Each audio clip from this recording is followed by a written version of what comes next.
정부가 내년 수출 지원 예산으로 역대 최대 액수인 1조 원 넘는 예산을 편성했습니다. 작년 말부터 9달 연속 마이너스 성장하고 있는 수출 상황을 타개하기 위한 혁신 방안도 다음 주 발표됩니다. 변종 대마초를 투약하고 밀반입 하려한 혐의로 구속영장이 청구된 이재현 CJ그룹 회장의 장남 이선호 씨의 구속 여부가 오늘 오후 늦게 결정될 것으로 보입니다. 앞서 액상, 대마 등을 상습적으로 투약한 혐의로 구속 기소된 SK그룹과 현대가 3세들은 1심에서 각각 집행유예를 받고 석방됐습니다. 르노 삼성자동차가 오늘부터 희망퇴직을 공고하고 본격적인 인력 감축 구조조정에 돌입했습니다.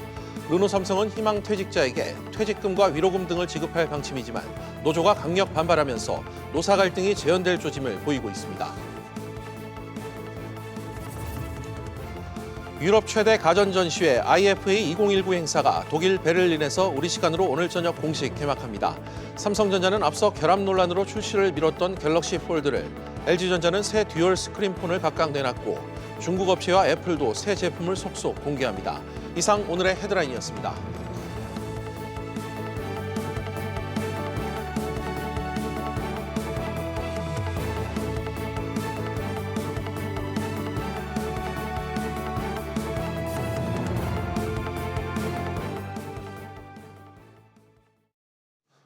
우리 정부가 대내외 악재 속에 내년도 수출 지원 예산을 역대 최대 규모인 1조 원대로 편성하기로 했습니다.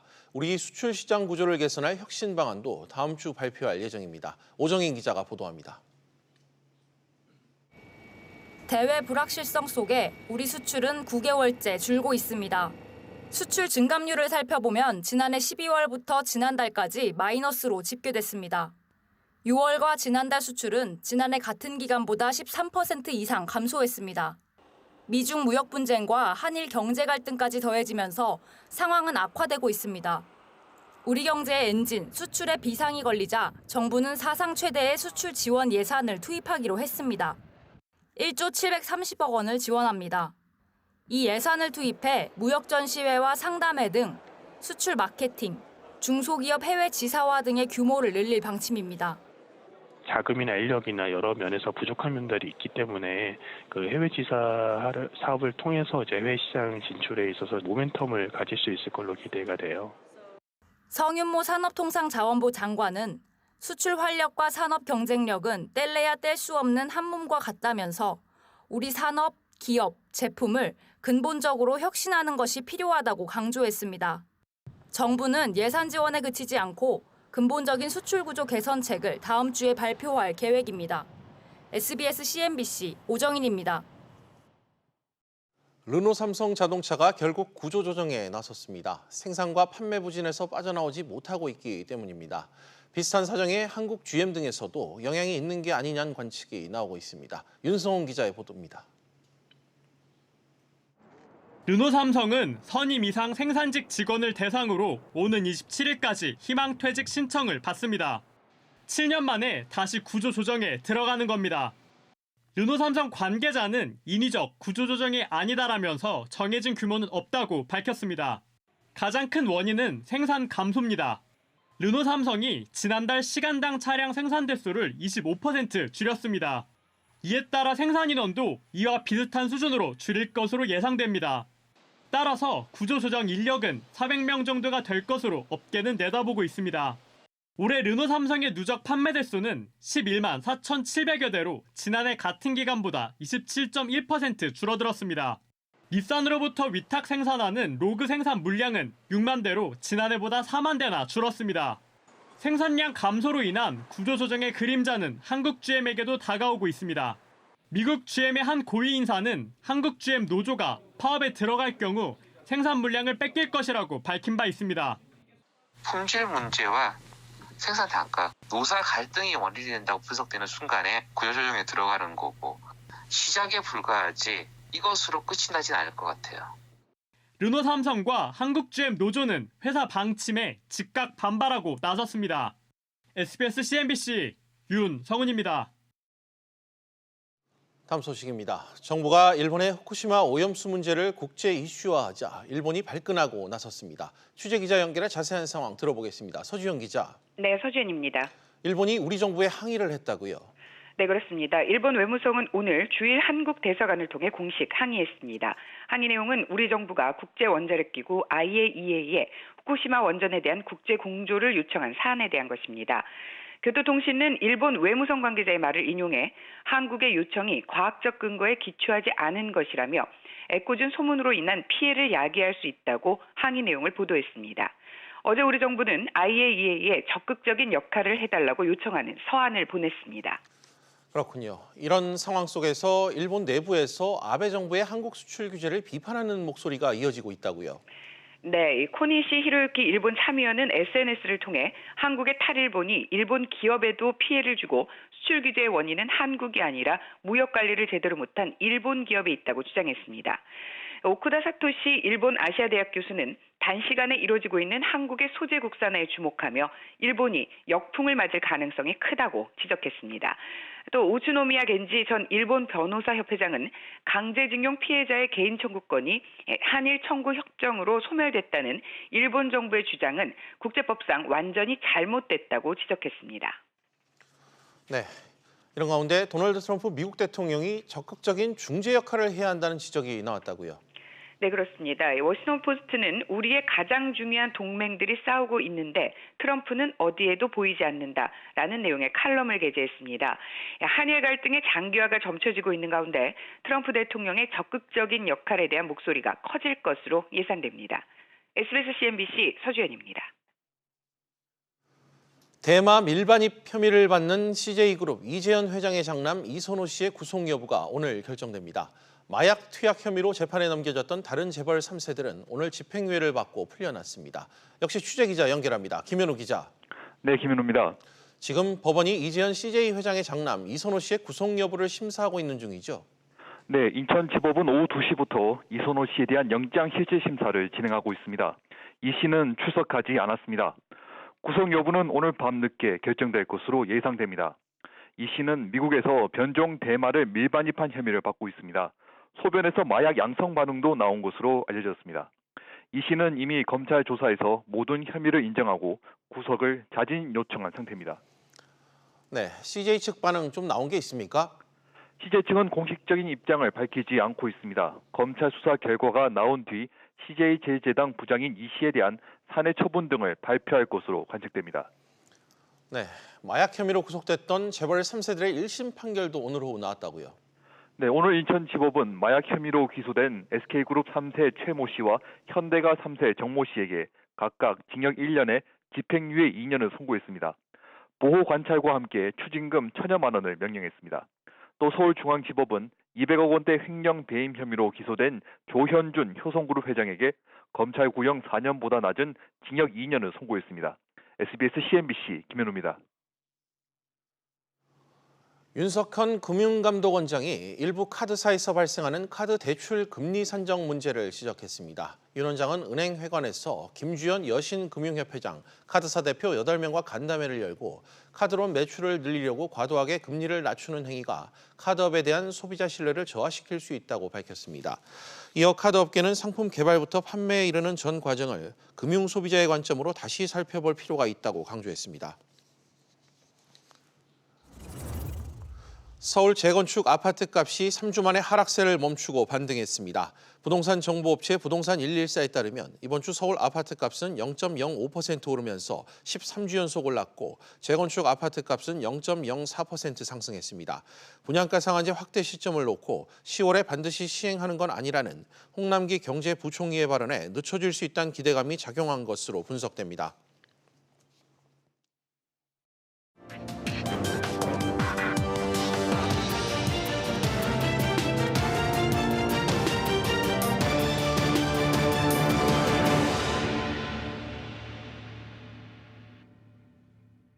비즈니스 세계의 특별한 인물을 만나보는 시간입니다. 비즈플러스 초대석, 오늘은 한국인 최초로 세계에너지협의회 회장이 된 김영훈 대성그룹 회장입니다. 오는 9일 아랍에미리트 아부다비에서 열리는 세계에너지총회를 끝으로 임기를 마무리한다고 하는데요. 김 회장은 글로벌 에너지 시장에서 우리나라도 미래를 대비할 계획을 세워야 한다고 강조했습니다. 직접 만나고 왔습니다. 회장님 안녕하십니까? 네, 반갑습니다. 세계 에너지 협의회 지금 회장을 맡고 계신데 이게 지금 먼저 어떤 단체인지 좀 정확히 시청자 여러분께 설명 부탁드리겠습니다. 1923년에 1차 대전 직후에 유럽 전체 전력망이 다 파괴됐습니다. 그걸 복구하기 위해서 전력 전문인들이 모여가지고 월드 파워 컨퍼런스를 시작했는데 그게 바로 월드 에너지 카운슬의 전신입니다. 이번 그 9월 아부다비 행사도 상당히 규모가 좀 크다고 들었는데 이번 행사의 주제 좀 어떤 부분에 좀 주안점을 두고 계신지 한 말씀 부탁드립니다. 이번에 주제를 번영을 위한 에너지라고 이렇게 잡았습니다. Energy for Prosperity. 제가 리전 바이스 체어를 있을 때는 에너지 안보, 에너지 시큐리티 가장 중요한 문제였습니다. 어떻게 스플라이와 디맨드, 공급과 수요를 안정시키는 하는. 근데 그 사이에 이제 뭐가 나오는가 하면 에너지 서스테이너빌리티, 지속 가능성의 문제가 나와가지고 파리 기후 회역하고 그러니까 유엔하고 저희들이 이제 같이 보조를 맞춰가면서 그 문제에 우리 포커스를 맞췄고 초점을 맞췄고 최근에 이제 파리에서 옐로 베스트 큰 그 문제가 있었잖아요. 그리고 트럼프는 사실 파리 기후 회역에서 탈퇴를 했고 그게 뭐냐면 지속 가능성을 강조하는 건 좋지만 경제적인 이익, 번영을 희생시켜서 안 된다 하는 그런 이제 인식이 좀 굉장히 퍼지고 있어요. 그래서 이번 아부다비 총회에서는 이제 경제적인 번영, 그걸 희생시켜서 안 된다. 그런 취지로 번영을 위한 에너지, 그렇게 오늘 주제를 잡았습니다. 같은 행사가 6년 전에도 우리나라에서 있었다고 들었거든요. 그 당시에 좀 대회 유치 어떻게 좀 준비를 하셨었고 이 에너지 관련 국제 행사가 우리나라 입장에서 좀 상당히 어떤 의미를 갖고 어떤 중요한 의미를 갖고 있는지 설명 좀 해주세요. 그때 제가 지구 한 일곱 바퀴 반을 돌았습니다. 이제 그 사람들 각국에 이제 여러 가지 도움을 얻기 위해서. 그러면서 제가 이제 내세운 그거는 이제는 동부아시아 그리고 한국이 이제는 에너지 변방이 아니다. 앞으로 미래는 리소스 베이스드 자원을 기반으로 한 그런 이제 산업이 아니고 이제는 지식을 기반으로 한 산업이 된다. 그리고 자본 집약적인 캐피털 인텐시브한 인더스트리가 아니라 이제는 기술 집약적인 산업으로 바뀐다. 그렇기 때문에 한국 같은 우리 동부아시아의 중국, 일본 같은 이제 기술 집약적이고 지식을 기반으로 한 에너지 산업의 미래를 선도하고 있는 국가에서 이제 이런 콩그레스 하는 게 좋다 이렇게 제가 설득을 했는데 상당히 호응을 많이 받았습니다. 단순히 자원이 무기인 시대를 넘어서서 자원을 활용하는 기술력을 갖고 있는 회사들이 기업들, 나라들이 또 주도권을 또 잡을 수도 있다. 좀 이렇게도 이해를 해야 될까요? 바로 그겁니다. 지금 이제 전체 트렌드가 decarbonization, 그다음에 decentralization, digitalization 그래서 3D, 다른 의미에서 3D인데 그 뭐냐면 이제 생산의 측면에서 자원의 측면에서는 탄소를 벗어나는 카본 프리, 탈탄소 이제 그런 쪽으로 가고 있잖아요. 태양광 풍력 같은. 그 다음에 소비의 측면에서도 이제 디지털라이제이션 그래서 에너지 효율화를 위해서 엄청난 IT 기술이 들어오고 있잖아요. 스마트 그리드라든지. 그다음 둘을 연결시키는 과정에서도 디센트럴라이제이션 그래서 대량 생산해서 대량 소비하는 것이 아니라 여러 개의 생산을 묶어가지고 여러 개 군데 소비에 연결시켜주는 그런 이제 디센트럴라이제이션 시스템. 그러니까 뭐랄까 탈집중화랄까 그런 이제 시스템으로 가고 있기 때문에 이런 시대에는 동부아시아 한국이 에너지 중심이 될 수 있다. 이제 이런 걸 강조하는 거죠. 현재 좀 어떤 방향으로 에너지 시장이 좀 변화하고 있다고 보시는지. 그 이제 그랜드 에너지 트랜지션, 에너지 대전환이라고 우리나라에서 그 말을 쓰기 시작했는데 그게 두 가지 의미가 있다고 봅니다. 하나는 아까 말한 대로 이제 자원을 기반으로 한 자원 집약적인 산업이 이제 완전히 바뀌고 있다. 지식을 기반으로 하고 기술 집약적인 사업으로 그리고 아까 말한 대로 생산과 유통과 소비에 있어서 디카보나이제이션, 디센트럴라이제이션, 디지털라이제이션 바뀌고 있어요. 그런데 더 중요한 그런 트랜지션, 그럼 궁극적으로 뭐가 될 건가? 그게 중요하잖아요. 지금 월드 에너지 카운슬 시나리오라고 유명한 시나리오가 있습니다. 그건 이제 각국 그리고 전 세계에 어떤 식으로 갈 거다 하는 시나리오에 따라서 앞으로 에너지의 포트폴리오가 전체로 어떻게 믹스가 어떻게 될 거다. 에너지 어떤 구성이 어떻게 될 거다 하는. 그런데 그게 제가 제일 주목하는 것이 앞으로 향후 50년 여전히 과반수 이상은 화석연료에 의존할 거다는. 그럼 이 화석연료가 가는 이 상태에서 어떻게 우리가 클라이밋 체인지 문제, 기후변화의 문제를 같이 해결할 가능성이 굉장히 심각한 문제입니다. 이건 CO2는 계속 생산되고, 그다음 두 번째는 그랜드 에너지 트랜지션이 이제 중요한 거는 이런 트렌드를 이제 보는 것도 중요하지만 석유와 가스가 완전히 고갈됐을 때, 그럼 그걸 대체할 에너지가 뭐냐? 그게 사실 심각한 문제입니다. 이제 그것이 지금 우리 수소 경제 얘기를 하고 있고, 그다음 이제 퓨전 얘기하고 핵융합, 그다음 이제 우리가 굉장히 주목해야 될 에너지 중에 하나가 제5의 에너지인데 에너지라고 하는 에너지 에피션시입니다. 에너지 효율화. 같은 에너지를 쓰더라도 그걸 가지고 더 많은 사람들이 활용할 수 있고 더 깨끗하게 쓸 수 있는 에너지 효율화 기술이 앞으로 굉장히 중요한 기술이 될 거라고 봅니다. 이 에너지 대전환 시대에 살고 있는 이 우리나라가 앞으로 좀 어떻게 이 분야에서 두각을 나타내야 될지, 에너지 안보와 관련된 우리나라가 나아가야 할 방향에 대해서 끝으로 한 말씀 부탁드리겠습니다. 큰 그림을 지금 미래 에너지 산업 우리나라 거다. 우리가 주도한다.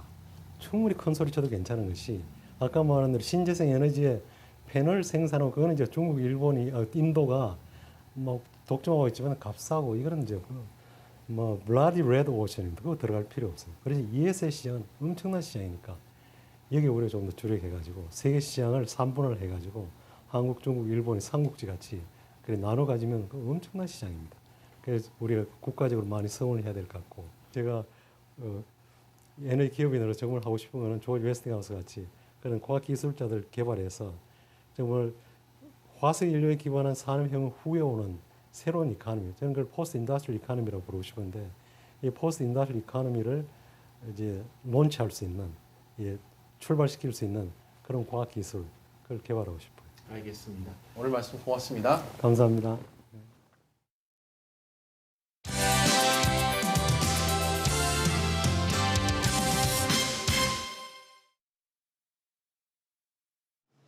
독일 베를린에서 열리는 유럽 최대 가전 박람회 IFA 2019가 지금 막 개막했습니다. 오늘부터 엿새간의 일정에 돌입하는데요. 현지에 나가 있는 SBS CNBC 특별 취재팀 연결합니다. 김동훈 기자 전해주시죠. 네, 독일 베를린입니다. 이곳은 현재 IFA 개막으로 인해 말 그대로 축제 분위기입니다. 주말을 포함해서 엿새간 진행되는데요. 이 기간 동안에는 주말에 쉬던 음식점들도 쉬지 않고 일을 할 정도로 연례 행사 중 하나라고 합니다. 곧 30분 뒤에는 IFA의 공식적인 개막을 알리는 기조연설이 시작되는데요. 이 기조연설을 어떤 회사 CEO가 맡는지도 관심사였습니다. 지난해엔 조성진 LG전자 부회장이 기조연설을 했지만 올해는 리처드 위 화웨이 CEO가 선정됐습니다. 개막 기조연설을 중국 업체 관계자가 하는 것은 이번이 처음인데요. 그만큼 중국 화웨이의 기술적, 양적 수준이 높아졌다는 것을 의미합니다. 화웨이의 위상 자체가 높아진 겁니다. 화웨이의 리처드 위 CEO는 기조연설에서 AI, 5G 등과 관련한 화웨이의 미래 전략에 대해 설명할 예정입니다. 이처럼 이번 IFA 무대에서는 중국 업체들의 선전이 돋보이는데요. IFA에 참가하는 중국 기업 수는 전체 1,800여 개 기업 중 40%가 넘는 882곳으로 지난해에 비해 200여 곳 이상 늘었습니다. 올해 1월에 열렸던 CES에서 미중 무역 전쟁 등 영향으로 중국 기업의 참여가 저조했던 것과는 확연히 다른 모습입니다. 중국 기업들은 우리 기업들이 독주하고 있는 8K TV 분야에서도 속속 진출하고 있는데요. 다행히 가전의 꽃이라고 불리는 TV 시장에서는 아직까지 우리 기업들의 기술력이 훨씬 앞서가 있다는 평가를 받고 있습니다. 이 내용은 오수영 기자가 전해드립니다. 오목하고 볼록한 곡선 형태의 초대형 화면에 대자연의 모습이 눈길을 사로잡습니다. LG전자가 IFA 2019 전시장에 선보인 올레드 폭포입니다. 접히는 올레드 260장을 이어붙여 만들어졌습니다. 현재 존재하고 있는 약 100인치 정도, 이 사이즈에서의 보면 8K TV 정도의 해상도는 거의 궁극의 해상도라고 얘기할 수 있겠습니다. 8K TV도 결국 얼마큼 더 조밀하게 TV를 만드느냐의 문제인데, 그 과거의 경험을 봤을 때는 약 3, 4년 사이에는 거의 뭐 비슷한 가격으로 가지 않을까? TV를 보지 않을 때는 디스플레이를 말아 넣어 놓을 수 있는 롤러블 TV. 인테리어를 중요시하는 소비자들에겐 삼성전자의 아트 TV도 인기입니다. TV가 꺼져 있을 때는 미리 설정해둔 예술 작품을 감상할 수 있습니다. 1200점 이상의 예술 작품 중 고를 수 있는데 TV가 집안의 갤러리가 되는 겁니다. 삼성전자는 소비자가 직접 취향대로 꾸며 쓸 수 있는 TV도 선보였습니다. TV에 테두리를 따로 주문해 바꿔 끼울 수 있습니다. LG전자는 자사의 8K OLED TV가 8K 해상도를 완벽하게 구현하고 있다고 강조하며 세계 시장을 선도하겠다는 각오를 내놨습니다. 현재 우리가 보는 FHD TV가 2K입니다. 여기서 K는 화면의 가로 픽셀을 의미하는데 숫자가 높아지면 높아질수록 픽셀이 많아서 해상도가 높아집니다. 8K TV는 2K에 비해 화소수가 15배 정도 많습니다. 저희 삼성전자는 55인치부터 98인치까지 QLED 8K 라인업을 확대하고 8K 컨텐츠를 위한 생태계 구축도 강화하여 새로운 TV 시청 경험을 계속 만들어 나가겠습니다. 이렇게 모든 라인업이 갖춰졌고 우리나라는 물론 미국과 유럽 등 전 세계 30여 개 국가에서 판매될 예정입니다. 8K TV는 사실상 삼성과 LG가 세계적으로 가장 앞선 기술을 갖고 있습니다. 이번 전시회에서 두 회사는 해상도를 놓고 신경전을 벌이며 향후 세계 초프리미엄급 TV 시장을 두고 양보 없는 대결을 펼치고 있습니다. SBS CNBC 오수영입니다. 네, 유럽 최대 가전 전시회 IFA 2019가 개막했습니다. 국내 업체는 물론 중국과 일본 또 유럽의 가전 기업들이 참여해서 최신 기술을 소개하고 신제품을 공개하는 자리입니다. 이번 IFA 2019의 주요 관전 포인트 두 분의 전문가 모시고 오후 토론 이어가 보겠습니다. 김학용 순천향대학교 산학협력단 교수 그리고 위정현 중앙대 경영학부 교수 모셨습니다. 두 분 어서 오십시오. 네, 반갑습니다. 안녕하세요. 네, 이번 IFA 2019 개막과 관련해 궁금하신 점이나 이 다양한 의견 보내주시면 두 분의 전문가님들과 직접 이야기 나누도록 하겠습니다. 100원의 유료 문자로 시청자 여러분의 소중한 의견 기다리겠습니다. 샵 3698번으로 많은 참여 부탁드리겠습니다. 네, 먼저 김 교수님께 좀 여쭙도록 하겠습니다. IFA, 이 이파란 게 어떤 전시회인지 모르는 사람들도 지금 제법 저도 그렇고 좀 있습니다. CES나 MWC 등과 같이 이 세계 3대 가전 전시회로 지금 불리고 있는데 각각 어떤 특징이 있는지 먼저 좀 짚어주시죠. 예, 그 이파라는 것은 유럽 지역을 중심으로 한 세계 가전 전시회라고 이렇게 이해를 하시면 될 것 같고요. 네. 1924년부터 시작이 됐고 가장 역사가 긴 그 가전 전시회라고 보시면 되겠습니다. 보통 연초에 CES에서 그 가전 전시회가 한번 열리고요. 그다음에 2월 한 말 정도, 3월 초 정도에 그 스페인의 바르셀로나에서 그 MWC라고 해서 모바일 월드 컨그레스라는 전시회가 열리는데 보통 CES는 가전 쪽에서 시작을 해서 최근에는 뭐 IoT나 뭐 5G 이동통신이나 자동차나 로봇까지 이렇게 분야를 확대하고 있고요. MWC 같은 경우는 주로 이제 모바일 쪽, 그다음에 모바일 장비, 또 관련된 서비스 쪽. 이제 최근에는 모바일이 이제 자율주행차나 그 전기차 쪽에 사용되다 보니까 자동차 분야까지 확대되고 있는 상황이고요. 이 이파 같은 경우는 이제 주로 스마트 홈 쪽, 가전 쪽에 좀 포커싱이 좀 많이 맞춰주는 그런 전시회라고 보시면 될 것 같습니다. 예, 뭐 지금 세계 3대 IT 가전 전시회 주요 내용이 좀 나오고 있습니다. 김 교수님, 그러니까 이 IT나 이 가전, 테크 분야 등이 이제 어떻게 흘러가고 있는지 한 해 트렌드를 좀 읽어볼 수 있는 이런 행사 자리다 이렇게 이해하면 될까요? 예, 그렇게 보시면 될 것 같고요. 특히 이제 CES 같은 경우는 연초에 열리다 보니까 보통 올해 그 한 해의 어떤 IT의 트렌드나 어떤 전망을 이제 제시하는 그런 행사로서 좀 자리매김을 하고 있고요. 그다음에 이파 같은 경우는 이제 한 9월 초 정도에 열리다 보니까 CES에서 제시된 그런 개념이나 어떤 트렌드가 제대로 좀 진행되고 있는지 그걸 확인하는 그런 행사로서 좀 이제 특징을 지을 수 있을 것 같습니다. 알겠습니다. 자연스럽게 이와 관련된 기업이라면 그 최적의 홍보 무대가 될 것 같다 이런 생각이 좀 들고 있습니다. 그런데 위 교수님, 그간 이 IFA가 이파가 그 CES나 MWC에 좀 밀려서 화제나 관심도 면에서 좀 상대적으로 주목을 덜 받는 것 같다 이런 느낌도 드는데 올해는 좀 관심을 끌 만한 좀 이슈들이 있을까요? 그러니까 기업 입장, 세계의 또 글로벌 기업의 입장에서 바라볼 때 세계의 이파나 CES, MWC 세 개의 화제가 될 만한 제품을 출시하기는 거의 불가능합니다.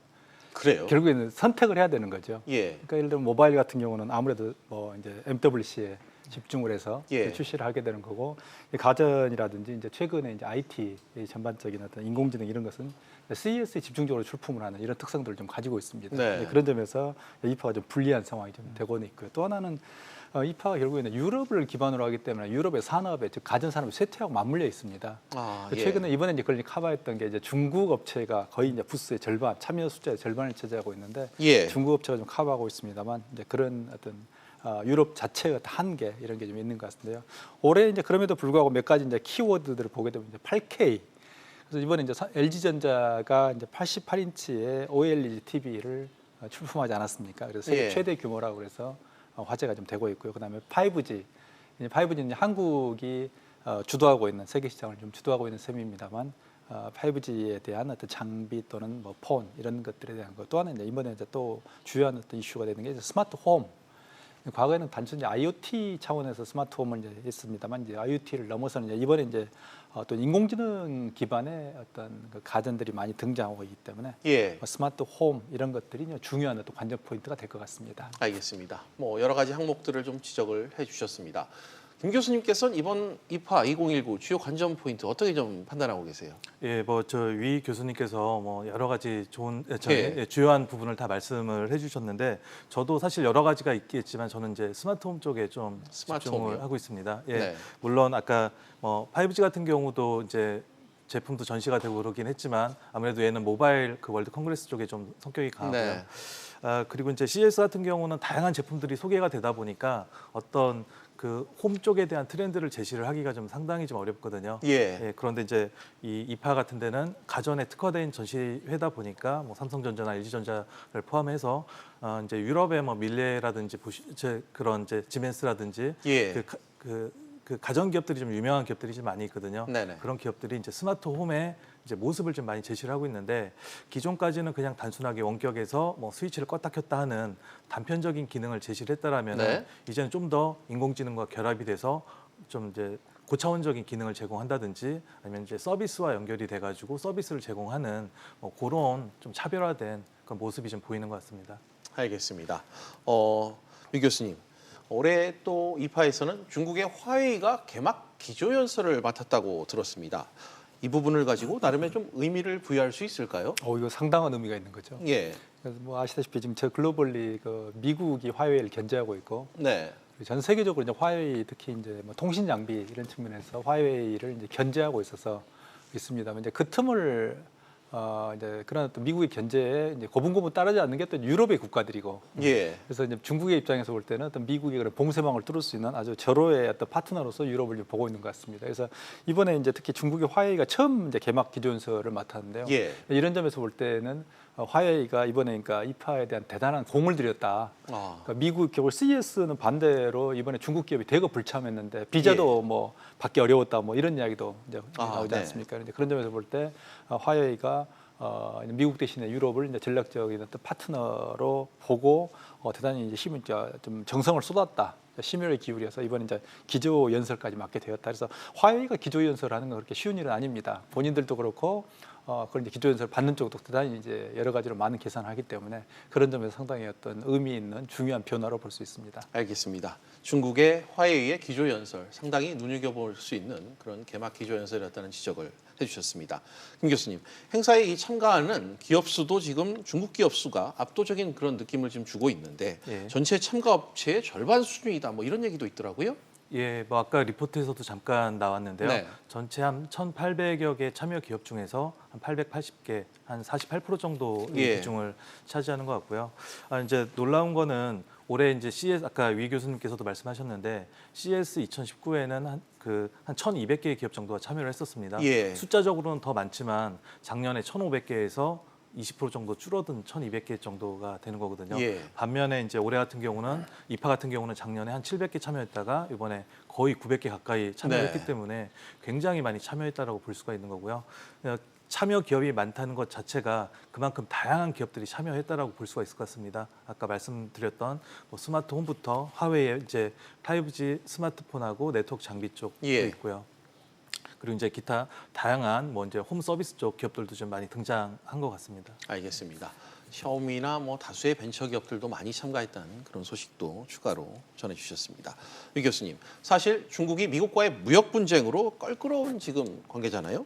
때문에 올 초 열린 CES보다 이 이파에 더 집중할 것이다. 이런 전망이 많았는데 역시 그런 이유가 좀 반영된 거죠. 네, 방금 그 부분 김 교수님께서 적절하게 잘 숫자로 정리해 주신 것 같습니다. 참여 기업으로 정리해 주셨기 때문에 보면 지금 이제 중국에 특히 이제 화웨이를 중심으로 해서 중국 기업 전반을 지금 특히 그리고 IT하고 IT 기업을 미국이 견제하고 있거든요. 예. 그러니까 특허 등등에 대한 것도 이제 결국 패권 경쟁, IT 패권 경쟁의 양상을 띠고 있기 때문에 미국이 이제 중국 기업을 뭐 집중적으로 좀 견제를 하고 있습니다. 그렇기 때문에 중국의 입장에서는 이제 CES보다는 IPA에 집중할 거다, 이파에 집중할 거다 이런 어떤 전망 그대로 지금 양상이 펼쳐지고 있고요. 그런데 이번 같은 경우 보면 특히 단지 그동안에는 중국의 어떤 IT나 가전 쪽이 그러니까 중저가에 집중했던 특성들이 있었는데 그걸 이미 뛰어넘고 있다는 겁니다. 예. 그런 점에서 이번에 우리 한국 기업이 한 90개가 좀 안 되는 기업이 참가했습니다만 한국으로는 대단히 지금 위기 상황이라고 볼 수도 있습니다. 일단 삼성과 LG 두 개의 어떤 두 톱만이 좀 보이고 나머지가 잘 안 보이는 상황인데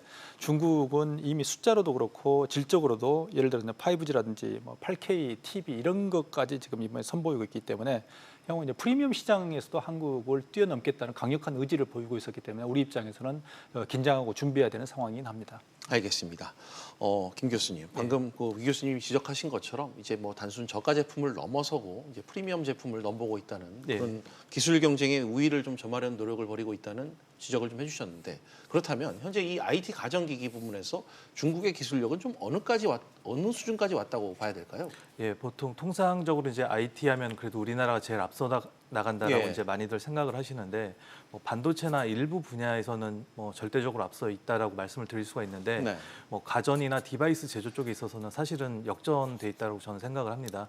물론 이제 뭐 8K TV나 첨단 분야는 우리가 앞서 있지만 그런 것들을 제외한 모든 가전이나 디바이스 제조 쪽에서는 중국이 지금 앞서 있는 상태고요. 실제로 이제 몇몇 보고서를 보더라도 이미 작년 정도부터 중국이 우리를 앞서 나가기 시작을 했다. 그런 얘기가 있을 정도입니다. 알겠습니다. 그럼 이번 이 이파 2019 무대가 그 중국이 유럽 시장에 파고들 수 있는 교두보가 될 수 있을지 이 부분이 좀 관심사인데 위 교수님 이 부분 좀 어떻게 판단하십니까? 충분히 그 교두보가 될 수 있다고 생각을 합니다. 왜냐하면 유럽 시장은 단지 이제 유럽 시장이라는 어떤 한계를 넘어서서 이제 동유럽과 러시아를 커버할 수 있는 이런 어떤 시장이기도 하고요. 또 하나 이제 중요한 시장이 남미하고 중동을 들어가는 통로이기도 합니다. 그래서 오히려 이제 유럽을 기반으로 해서 이제 중동을 들어가기는 대단히 쉽고요. 또는 유럽이 가지고 있는 예를 들면 특성 자체가 예를 들면 뭐 스페인이나 포르투갈 뭐 이런 데가 그렇습니다만 남미 국가들하고 대단히 긴밀한 관계를 좀 가지고 있고 그리고 이제 시장 자체도 영향을 서로 주고받는 관계이기 때문에 그렇다면 특히 가전에 있어서 그리고 상대적으로 이제 중국보다 방금 김 교수님 아주 적절하게 말씀하셨습니다만 중국은 이미 글로벌적인 경쟁력을 가지고 있기 때문에 정말 가격 대비 성능을 비교해 보면 유럽의 가전 업체들이 과연 예전에 그 필립스는 과거 이제 예전의 필립스인 거죠. 밀려도 이제 밀려나고 있는 이런 상황이라고 보입니다만 그렇다고 볼 때 이번에 충분한 교두보를 확보를 하고 유럽 시장은 물론 어떤 중동, 남미 시장까지 확대할 수 있는 이런 중요한 어떤 기점이 될 수도 있다고 판단이 됩니다. 알겠습니다. 김 교수님 같은 질문을 안 드릴 수가 없을 것 같습니다. 뭐 화웨이의 기조연설, 중국 업체의 참가 수가 급격하게 증가하고 뭐 이런 부분들, 중국의 그 이파에서의 그 부상 부분, 유럽 시장의 교두보를 삼으려는 그런 노력들을 좀 어떻게 평가하세요? 예, 지금 뭐 아까 이제 사실 좀 반복적인 얘기가 될 수가 있는데 결국은 이제 미국 시장 쪽에 대한 어떤 시장 축소를 찾기 위한 어떤 대안적인 측면에서 이제 유럽 시장이나 아니면 이제 뭐 중남미 쪽이나 심지어 이제 그 동남아시아 쪽도 사실은 타깃으로 하고 있다라고 볼 수가 있을 것 같습니다. 알겠습니다. 중국과 만만치 않은 또 경쟁을 벌이고 있는 일본도 잠깐 살펴보도록 하겠습니다. 김 교수님, 가장 지금 뜨거운 신기술 격전지가 8K TV라고 들었습니다. 일본에선 이 샤프가 세계 최대 120인치 8K LCD TV를 공개했다고 들었습니다. 김 교수님, 먼저 그 4K, 8K 이 용어 정의를 좀 해주시고요. 이런 기술 경쟁을 좀 어떻게 평가하시는지도 한 말씀 덧붙여 주시기 바랍니다. 예, 일단 이제 4K TV를 보시는 분들이 지금 어느 정도 되실지는 잘 모르겠는데 아마 FHD라는 얘기는 많이 들어보셨을 것 같습니다. 뭐 노트북 모니터도 FHD가 있고 그런데 걔보다 한 4배 정도 해상도가 좋은 게 이제 4K, 4K라고 보시면 되겠고요. 걔보다 또 4배 정도 더 해상도가 좋은 게 선명한 게 8K라고 보시면 되겠습니다. 그래서 보통 4K하고 8K를 합쳐서 UHD라고 이렇게 얘기를 하는 거고요. 작년까지는 거의 이제 4K UHD가 일반적인 트렌드였고 8K UHD가 처음 이제 제품이 이제 전시가 되는 상황이었는데 네. 올해부터 이제 본격적으로 8K UHD TV가 이제 대량으로 이제 모습을 선보이고 드러내는 예, 네. 그런 상황이 됐고요. 그다음에 이제 그 샤프 쪽을 말씀을 하셨는데 네. 사실 이제 그러니까 일본 기업으로 소개를 하셨는데 예. 저도 사실은 아마 저뿐만 아니라 많은 분들이 일본 기업을 아실 것 같습니다. 근데 사실은 이게 대만의 홍하이 그룹이 팍스콘을 소유하고 있는 홍하이 그룹이 2016년 정도인가에 인수를 했습니다. 그래서 예. 엄밀히는 이제 대만 기업이라고 하는 게 맞겠고요. 그렇죠. 예, 샤프는 사실 이제 TV 세트도 중요하지만 이제 패널을 좀 잘 만드는 회사입니다. 그래서 뭐 삼성전자에도 예전에 패널을 공급하고 그랬었는데 예.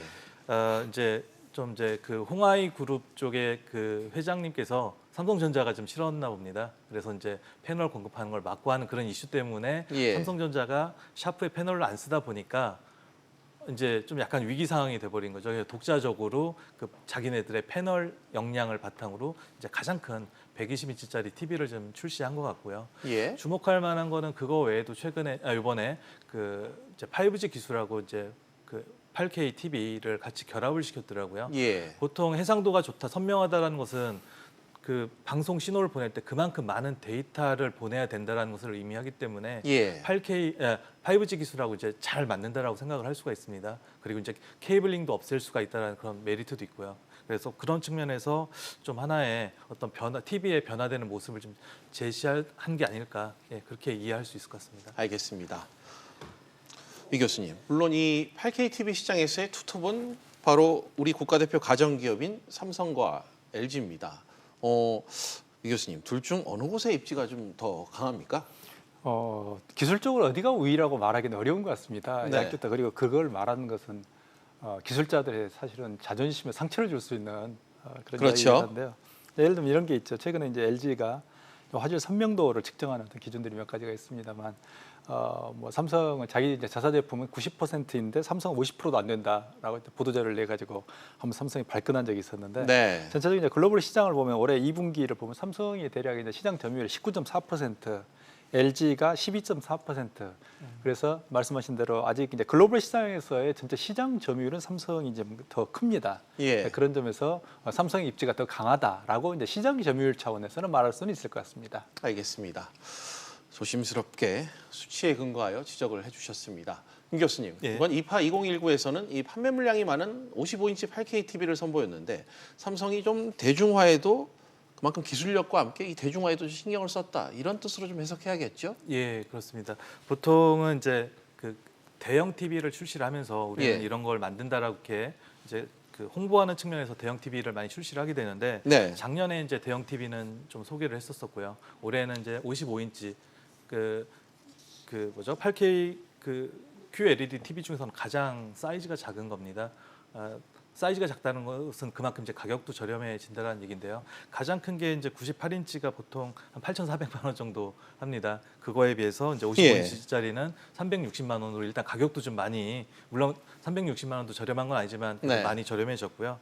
그리고 이제 또 하나 중요한 게 이제 TV가 있다라면 거기서 이용할 수 있는 컨텐츠가 중요한데요.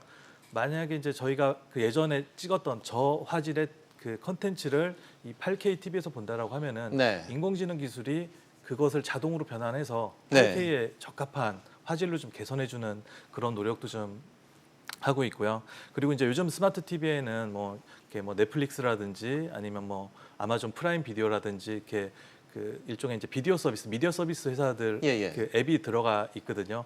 그런 회사들하고 이제 제휴해서 8K 컨텐츠를 제작하는 데도 지금 투자를 하고 있는 그런 상황입니다. 알겠습니다. 이 교수님, 반면 이 LG전자가 이번에 내세운 건 프리미엄이라고 들었습니다. 화질이 우리가 생각하는 이상으로 좋으니까 이렇게 홍보를 하는 거겠죠? 예. 그러니까 이제 조금 전에 우리가 시장 점유율 차원에서 한번 봤습니다만, 네. 시장 점유율 차원에서 이제 LG가 이제 삼성에 비해서 한 7% 정도 떨어지고 있기 때문에, 예. 반대로 이제 기술력을 좀 강조하고 싶은, 그래서 마케팅 요소로서 기술력을 좀 강조하고 있는 것 같습니다. 그래서 이번에 이제 88인치 OLED 뭐 TV를 보더라도 네. 그들이 이제 LG가 대단히 강조하고 있는 3,300만 개의 어떤 화소 하나하나를 제어하고 있다. 예. 아까 김 교수님 말씀하셨던 인공지능을 통해서 제어하고 있다. 이런 걸 대단히 어떤 강조하고 있습니다. 그런데 그렇게 볼 때 현재 어떤 삼성을 넘어설 수 있는, 능가할 수 있는 어떤 중요한 요소로서 기술력. 예. 그러니까 이제 대중적인 보급형 기술보다는 네. 첨단 기술 가장 TV에서 앞서 있다는 기술력을 지금 최근에 아주 극히 강조하고 있는 것으로 그렇게 보입니다. 알겠습니다. 김 교수님, 한편 이 8K TV의 우위를 놓고 삼성과 LG가 개막전부터 신경전을 벌였는데 사실 예고된 싸움이었다고 보는 게 지난 이 4K 출시 때도 그렇고 TV 품질을 두고 신경전을 좀 벌여오지 않았습니까? 예, 그렇습니다. 사실 이제 지금 이 기싸움이 벌어지는 게 두 회사가 약간 다른 이제 기술 방식을 이용하고 있기 때문인 거거든요. 네. 그래서 뭐 LG전자 같은 경우는 그 OLED 기술을 이용을 하고 있고요. 삼성전자는 QLED 기술을 이용하고 있는데 자기네 기술들이 더 좋다라고 사실은 얘기를 하는 거죠. 예. 근데 이제 이게 뭐 절대적으로 모든 측면이 특정한 기술이 좋으면 이 기술이 더 좋다라고 얘기를 할 수가 있겠는데 특정한 분야에서는 OLED가 더 좋고요. 특정한 분야, 예를 들어서 이제 명암비 측면에서는 OLED 기술이 좀 더 좋고요. 예. 그다음에 이제 뭐 밝기 측면에서는 QLED 기술이 좀 더 좋거든요. 그러다 보니까 뭐 어느 것이 좋다라고 얘기할 수가 없는 거죠. 기준이 다른 건가요? 예, 그렇죠. 그래서 이제 뭐 나는 이렇게 대비가 좋은 그 TV가 좋다라고 하시면 이제 LG 쪽 TV를 사시는 게 좋겠고 예. 나는 더 밝은 TV를 보고 싶다라고 하시면은 삼성 TV를 사시는 게 좋을 것 같습니다. 예, 알겠습니다. 소비자 입장에서도 이런 평가를 또 해주시고 계십니다. 유 교수님, 이번엔 초점을 좀 스마트폰으로 좀 옮겨 보겠습니다. 역시 삼성과 LG 두 기업이 접는 스마트폰 경쟁을 지금 벌이는 게 지금 화두인데 삼성의 갤럭시 폴드와 LG의 새로워진 이 듀얼 스크린이 경쟁을 하는 거죠? 예, 그렇습니다. 그래서 이번에 그런 갤럭시 폴드는 이제 기존에 이제 미국에서 한번 이제 신문 기자가 이제 커버를 벗겨내 가지고 품질에 대한 문제 제기를 해서 이제 결국 출시가 지연되는 이런 해프닝이 좀 있었습니다만 이번에 삼성이 이제 갤럭시 폴드를 새롭게 이제 신제품을 선보였고 LG도 이제 리뉴얼된 이제 듀얼 스크린의 폰은 이미 나와 있습니다. 국내에서 출품이 돼 있고 그게 의외의 이제 조그만 뭐 대히트는 아니지만 성공을 좀 거두고 있는 이런 상황입니다만 이제 다시 두 개가 똑같이 지금 이파에 지금 전시가 되어 있는 이제 이런 상태가 좀 돼 있습니다.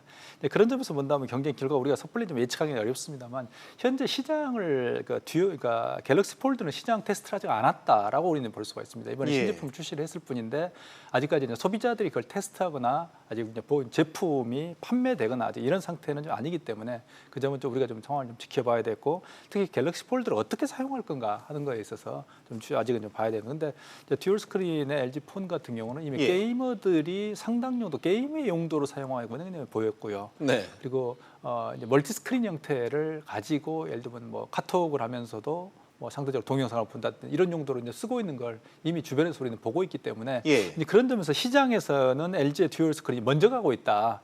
시장을 먼저 확인을 했다라고 볼 수 있기 때문에 향후에 갤럭시 폴드에 대해서 향후에 이제 소비자들이 어떤 식의 용도로 쓸 것인가가 상당히 이제 관심 있는 분야이긴 합니다. 알겠습니다.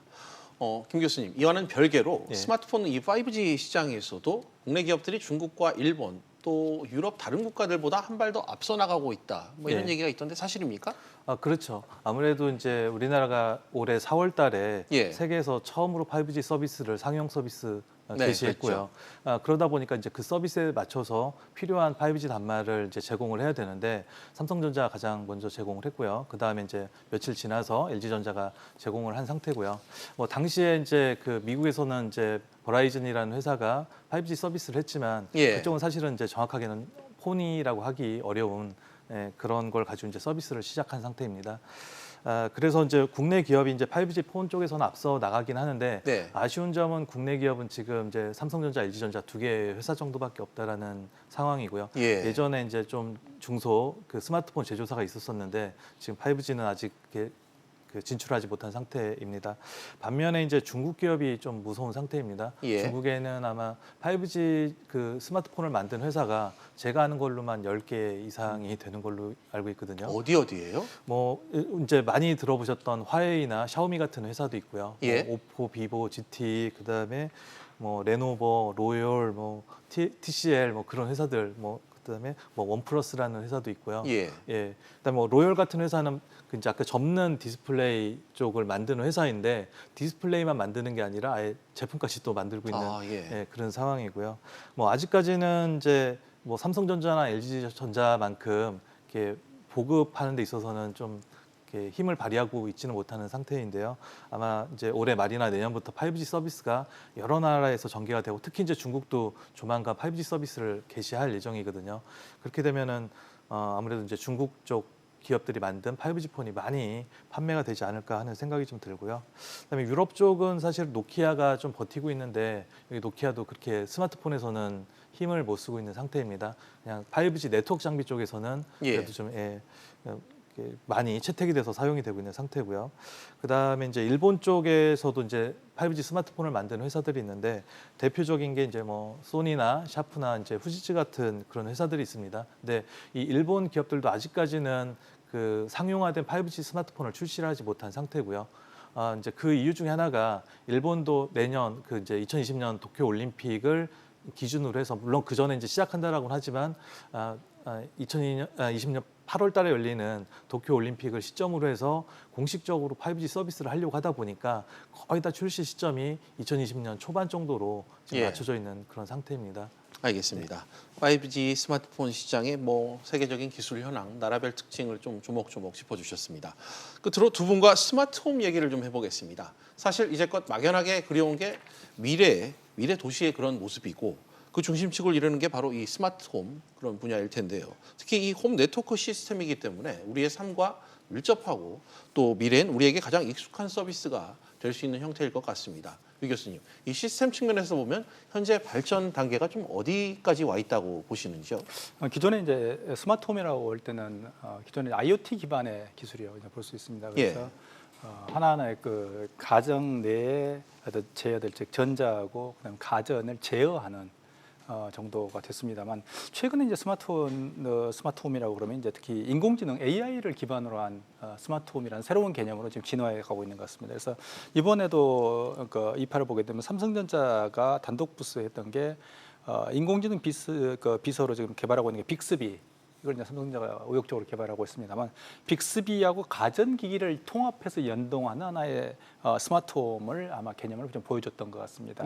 그런 점에서 본다면 음성으로 전체의 어떤 시스템이나 가전들을 제어하는 또는 홈 전체를 제어할 수 있는 하나의 시스템이라든지 아니면 AI를 통해서 인공지능을 통해서 그 개인의 최적화된 환경을 컨트롤할 수 있는 그런 환경, 즉 인공 환경이 아니라 자연 환경에 가깝게 하나의 전체 어떤 개인을 중심으로, 즉 인간을 중심으로 한 환경을 통제하는 또는 그 환경을 전체의 어떤 조화롭게 하나 만들어내는 개별이 따로 노는 게 아니라 이런 형태의 어떤 통합된 어떤 기반의 스마트홈 아니면 통합된 수준의 어떤 환경 이런 걸 구축하려고 지금 가고 있는 것 같습니다. 알겠습니다. 이런 스마트홈 같은 기술들이 우리 일상에 적용되면 김 교수님 앞으로 우리의 삶은 어떻게 좀 달라질까요? 사실 그 스마트홈이 도입이 되면 많은 분들이 우리 삶이 이제 굉장히 편해질 거라고 이렇게 말씀을 하시더라고요. 근데 저는 그건 굉장히 막연하고 추상적인 얘기라고 생각을 하고요. 그리고 이제 실제로 한 3, 4년 정도 전부터 이제 스마트홈 아파트, 스마트 사물 인터넷 아파트가 많이 등장을 했는데 실제로 거기서 생활하시는 분들의 그 사물 인터넷 아파트에 대한 만족도는 그다지 높지 않은 상태입니다. 왜냐하면 단편적으로 원격 제어 모니터링이 대부분이고요. 좀 발전해봤자 이제 연동된 서비스 정도를 제공하는 수준인데 앞으로의 이제 스마트홈 같은 경우는 사실 뭐 이제 여기 오기 전에도 이제 건설사하고 좀 관련된 이야기를 하고 왔는데 이제는 그 단계는 다 끝났다라고 생각을 하고요. 집을 중심으로 해서 생활 서비스를 좀 더 편리하게 제공하는 그런 방향으로 좀 진화를 할 것 같습니다. 예를 들어서 이번에 이제 이파에서도 어떤 그 기업이 커피 머신을 출시를 했는데 얘가 인터넷에 연결돼 있습니다. 그래서 자신의 취향에 맞는 커피를 만들어 준다든지 아니면 이제 뭐 가전제품이 출시가 돼 있는데 그 음식 그 이제 가전 간편식이라고 하는데요. 그런 가전 간편식을 배달을 해서 그 음식에 있는 바코드를 전자레인지나 조리기구에 찍으면은 자동으로 이제 세팅이 돼서 요리를 해 먹을 수 있도록 하는 그런 식으로 좀 더 진화해 나갈 것 같습니다. 단순히 뭐 연결을 넘어서서 뭐 서비스가 더 추가되는. 그렇죠. 알겠습니다. 알겠습니다. 시간 관계상 오늘 얘기는 여기까지 듣도록 하겠습니다. 오늘 두 분 나와주셔서 감사합니다. 감사합니다.